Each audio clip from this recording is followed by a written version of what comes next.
l'émission qui donne le meilleur de la capitale. Aurélie Planex sur BFM Business.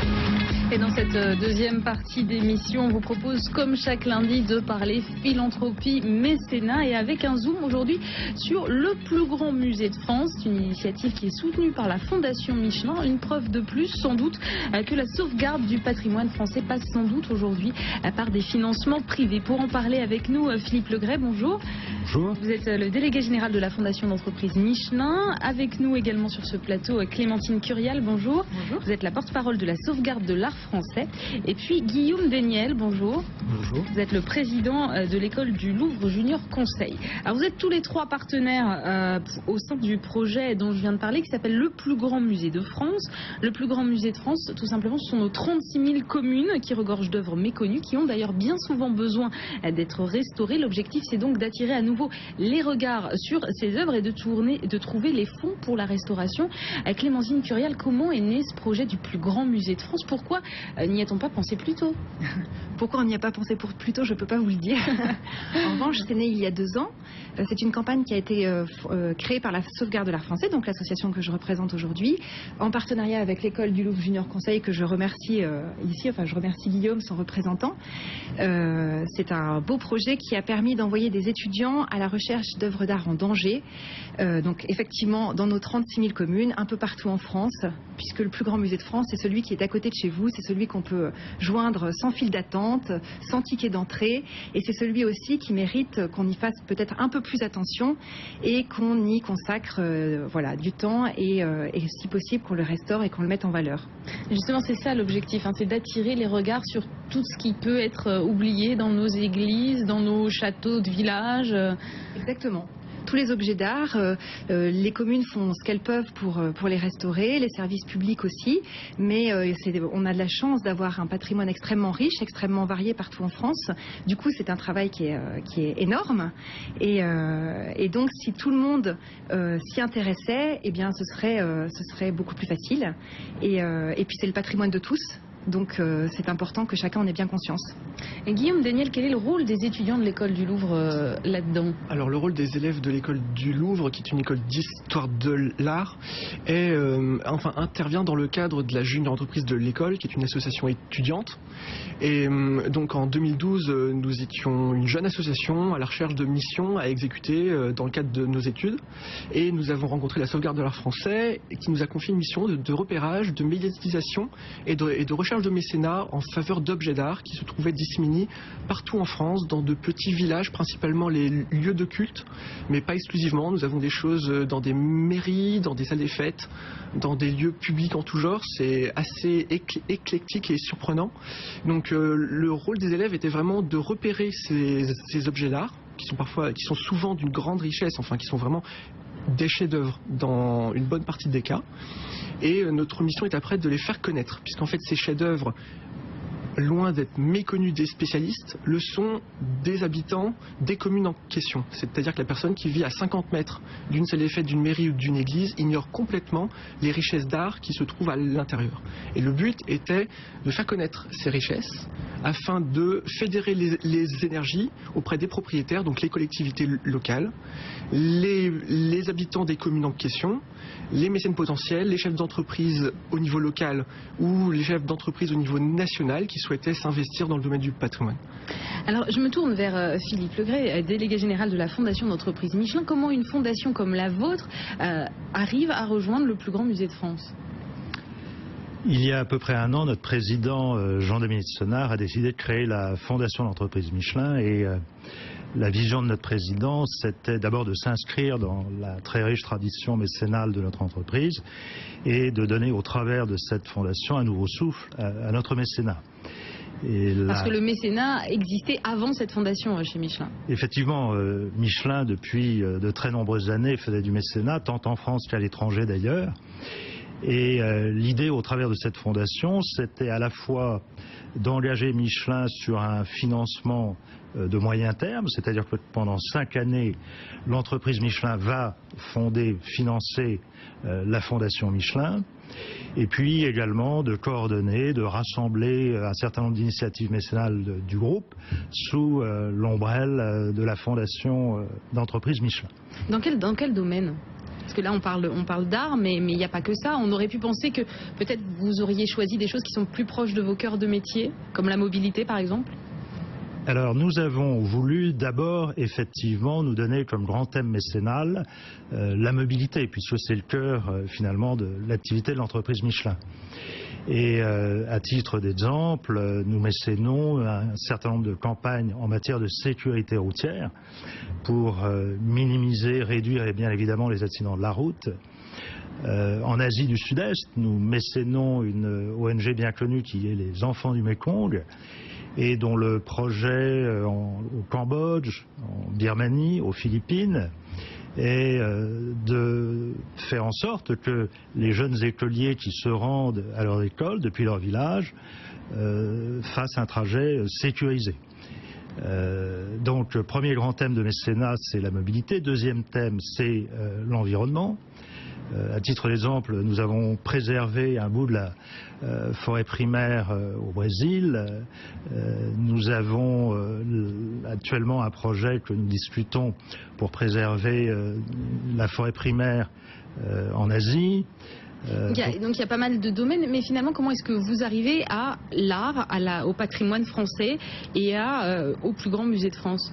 Nous avons, au travers de tous ces domaines de mécénat que nous pratiquons, un fil rouge, un fil conducteur, qui est d'abord l'expression de nos valeurs humanistes. Michelin est une entreprise profondément généreuse, respectueuse des hommes, prête à aider autrui. Deuxièmement, nous voulons absolument exprimer à travers notre fondation l'implication dans la cité, dans la vie de la société, et incontestablement, la culture, l'art participe de la vie de la société. Et donc, lorsque une association telle que la Sauvegarde de l'Art français se présente à nous, avec des projets absolument merveilleux, puisqu'il s'agit finalement, à travers leur action, de préserver le patrimoine monumental, architectural français, d'une extraordinaire richesse, nous sentons bien évidemment que nous devons répondre à cet appel et faire preuve de générosité pour un sujet qui nous paraît tout à fait légitime. Et votre aide, elle est venue dans le cadre du concours du plus grand musée de France. Clémentine Curiel, comment ça s'est passé ce concours ? Alors ce concours a été très simple, c'était donc la première fois qu'il avait lieu, espérons que ce ne soit pas la dernière. Il a consisté à proposer différents projets qui avaient été soutenus par différents élèves donc, de la junior entreprise de l'école du Louvre à travers toute la France. Ces élèves pendant 1 ou 2 ans ont fait tout ce qu'ils pouvaient pour faire connaître leur œuvre, ont commencé à trouver du mécénat, ont trouvé des dons. Et puis, voilà, il fallait que ces projets puissent aboutir grâce à un don supplémentaire. Il fallait aussi montrer tout ce que l'étudiant avait pu faire pour la sauvegarde de cette œuvre. Et puis, la qualité de l'œuvre aussi était regardée. Sa qualité picturale, parce que c'était tous des tableaux, il me semble. Guillaume Daniel, justement, est-ce que ça a été facile pour vos étudiants d'aller chercher des mécènes, de récolter des dons en faveur de ces œuvres qui dorment au fin fond de nos villages ? Alors je dirais, autant il a été facile de trouver des chefs-d'œuvre à l'appel.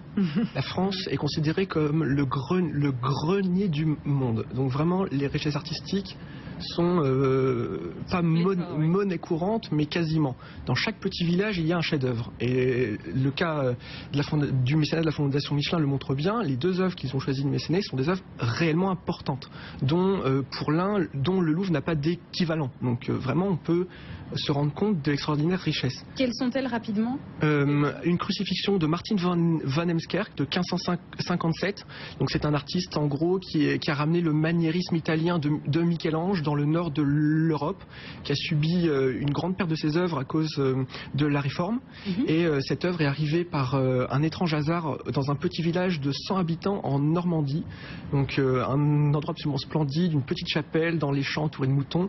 C'est incroyable de trouver une œuvre d'une telle importance dans un si petit village. Et la deuxième œuvre, c'est une mise au tombeau en Haute-Savoie de Dirk van Baburen, qui est un caravagesque de l'école d'Utrecht, qui a suivi l'art du Caravage et l'a ramené dans le nord de l'Europe, et qui met en valeur les carnations par un jeu d'ombre et de lumière. Donc c'est une œuvre vraiment importante qui fait 2 mètres par 1 mètre de large, donc c'est vraiment une œuvre importante également.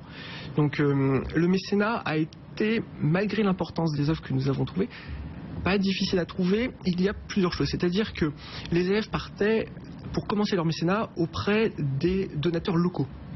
C'est-à-dire qu'ils faisaient prendre conscience aux habitants des communes, aux maires, aux élus locaux de l'importance de ces œuvres. Et je dirais que les dons qui en ont découlé ont constitué l'appoint. Et on pourra dire que 1000 euros... Parce que là, par exemple, pour l'œuvre dont on vient de parler, je crois que la jeune étudiante a récolté 2000 euros quand la Fondation Michelin en verse 10 000. Mais je dirais que vous me direz que c'est pas beaucoup, 2000 sur 10 000. Et dans plein d'autres projets, nous avons lancé des campagnes de crowdfunding sur Internet qui ont ramassé par exemple 10 000 euros sur 3 000 euros sur un devis de 10 000. C'est pas beaucoup, c'est essentiel. Puisqu'en fait, lorsque vous allez voir un mécène important et que vous lui dites qu'au niveau local, son projet a déjà suscité un intérêt à hauteur de 1000, 2000 ou 3000 euros de dons de 10, 20, 50 euros, donc il en a fallu quand même un certain nombre, il y a un intérêt local. C'est vrai ça, Philippe Legret, quand on vient vous voir en disant j'ai déjà récolté tant, il m'en manque tant, ça facilite la discussion que oui, si on vient vous voir en disant j'ai pas encore commencé mon travail? Absolument, parce que nous sommes tout de même à la recherche de projets valables, qui ont une véritable légitimité et un intérêt pour la société. Nous voulons aider. Je vous donne un exemple dans un domaine différent, qui est celui de la santé.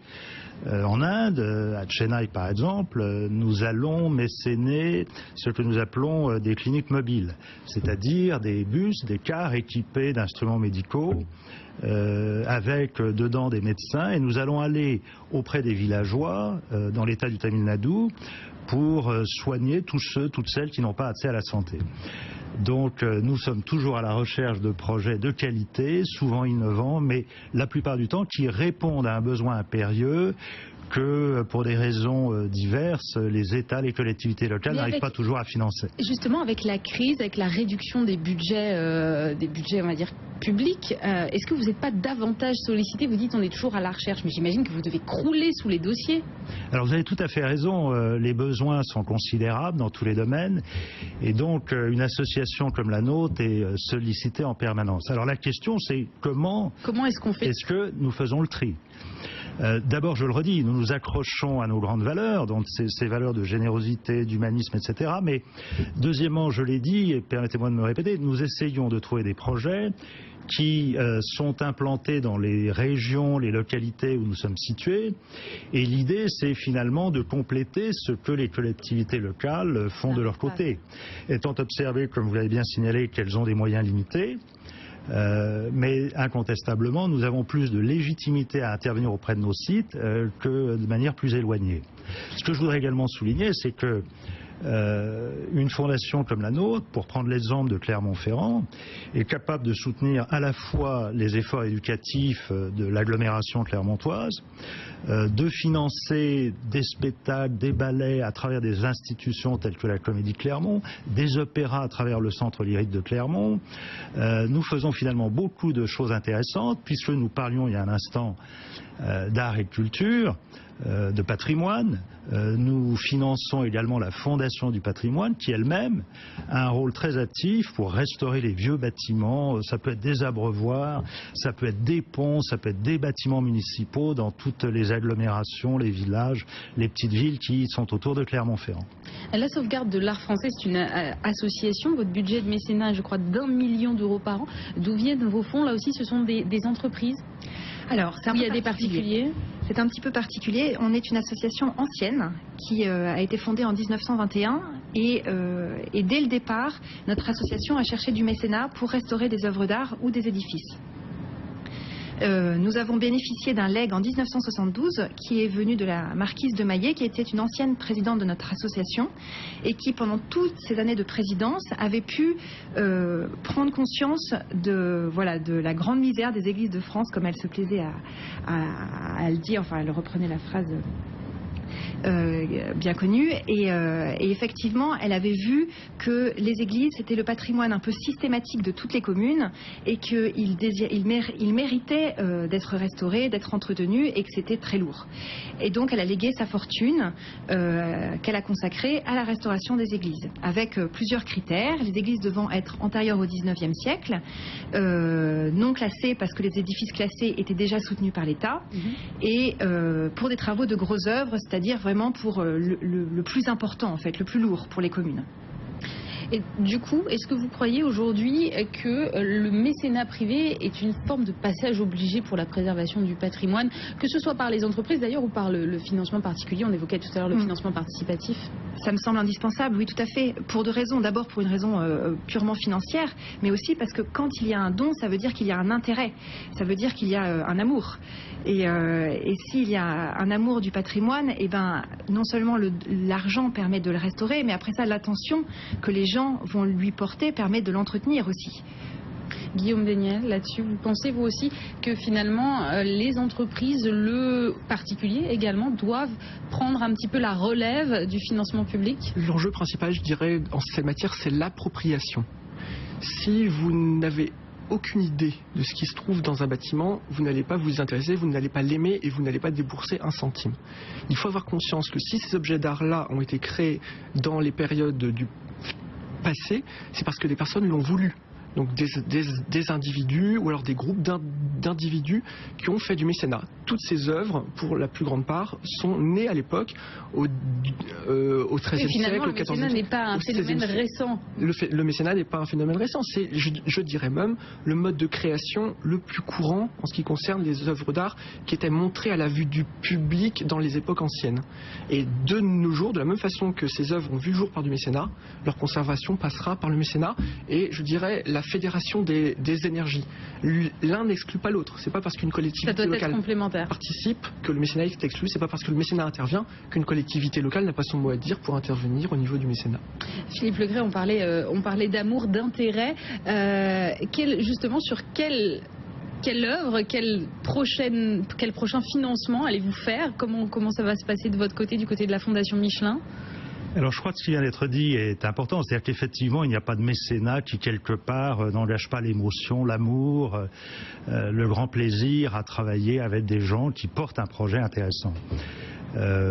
Alors, puisque vous m'interrogez sur un projet possible à l'avenir, nous sommes actuellement en contact avec un grand artiste chinois qui est un des grands BDistes, dessinateurs de bande dessinée chinois, très apprécié, paraît-il, du président Xi Jinping. Et nous sommes en discussion avec lui pour voir si nous pourrions exposer ces toiles en France. Voilà typiquement un projet qui suscite beaucoup d'intérêt chez nous au sein de la Fondation Michelin. Et vous le disiez, ça ne s'arrête pas qu'à l'art. Il y a aussi d'autres domaines. Vous parliez tout à l'heure de la santé. Quels autres domaines est-ce que vous pensez sponsoriser? Est-ce que vous pourriez d'ailleurs élargir le panel, ou finalement il y a aussi une limitation parce qu'au bout d'un moment les moyens s'épuisent? Alors il y a une double limitation. La première, c'est effectivement les moyens financiers.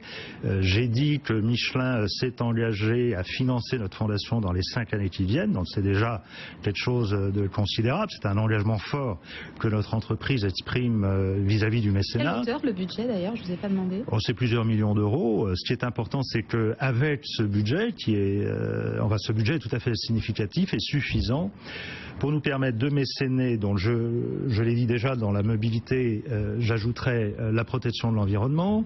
Vous avez compris que nous mécénons un certain nombre de projets dans l'art, la culture, notamment la Fondation du patrimoine en France, qui fait énormément pour rénover toute une série de bâtiments. Nous mécénons dans le domaine du sport, de la santé, nous mécénons dans le domaine de l'aide à l'emploi et de l'éducation. Donc vous voyez, c'est vaste, mais ce n'est pas tout non plus. Et très largement, c'est difficile différents domaines de mécénat correspondent à ce qu'historiquement Michelin a fait dans beaucoup de pays depuis très nombreuses années. Merci beaucoup Philippe Legret, délégué général de la Fondation d'entreprise Michelin, Clémentine Curial, porte-parole de la sauvegarde de l'art français et Guillaume Daniel, président de l'école du Louvre Junior Conseil. Merci beaucoup.